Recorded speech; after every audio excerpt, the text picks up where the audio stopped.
Pengungkit adalah pesawat sederhana berupa batang keras yang dapat berotasi pada suatu titik tertentu. Pengungkit ada 3 jenis ya. Ya ada pengungkit jenis pertama, ini contohnya jungkat-jungkit sama gunting. Ya, prinsipnya adalah pengungkit yang titik tumpunya berada di antara titik berat dan titik kuasa. Jadi ini ada titik berat dan ada titik kuasa, ya, titik berat dan titik kuasa. Maka di sini adalah titik tumpunya.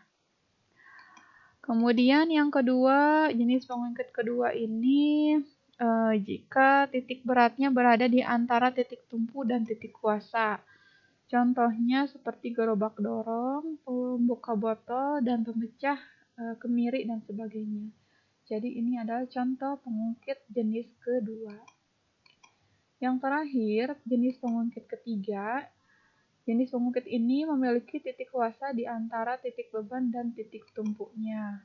Contohnya adalah pinset, alat pancing, straplers, dan lengan saat memegang benda, dan contoh yang lainnya. Jadi ini pancingan dan strapless adalah contoh dari jenis pengungkit ketiga. Selanjutnya ada bidang miring. Bidang miring merupakan pesawat sederhana yang berupa papan atau bidang yang dibuat miring. Hal ini bertujuan untuk memperkecil usaha saat memindahkan beban yang berat. Semakin landai bidang miring, gaya yang diberikannya juga akan semakin kecil. Sebaliknya, semakin curam bidang miringnya, maka gayanya juga akan semakin besar. Nah, ini adalah contoh bidang miring yang kita gunakan untuk mengangkut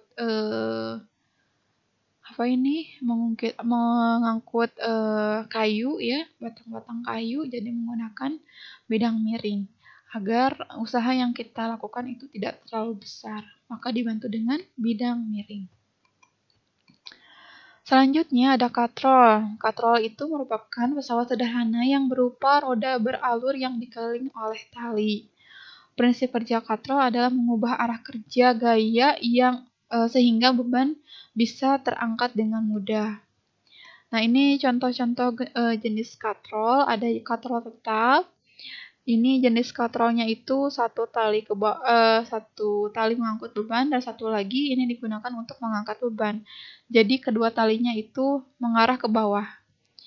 Untuk katrol bergerak ini yang satu dua tali ke atas ya, sementara bebannya ada di bawah.